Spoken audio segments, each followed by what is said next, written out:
કે નાની એવી રાતને દી કરે ને એનું નામ દીકરી સાહેબ. પોતાની પહેલા તમારી ખુશીની ચિંતા કરે ને એનું નામ દીકરી.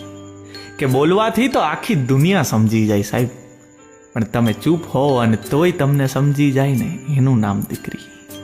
કે ઘૂઘરીનો ઘમકાર અને ઝાંઝરનો ઝણકાર એ તો જે ભાગ્યશાળી હોય ને એના નસીબમાં જ હોય. જો તમે દીકરાને ચંદન કહેતા હોવ ને તો હું દીકરીને કસ્તુરી કહું છું.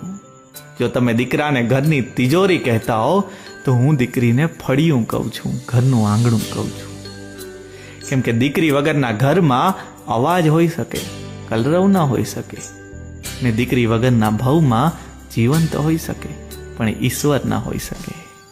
અને એટલે જ કે દીકરી એટલે ઈશ્વરના આશીર્વાદ નહીં, આશીર્વાદમાં મળેલ ઈશ્વર એટલે દીકરી. આશીર્વાદમાં મળેલ ઈશ્વર એટલે દીકરી.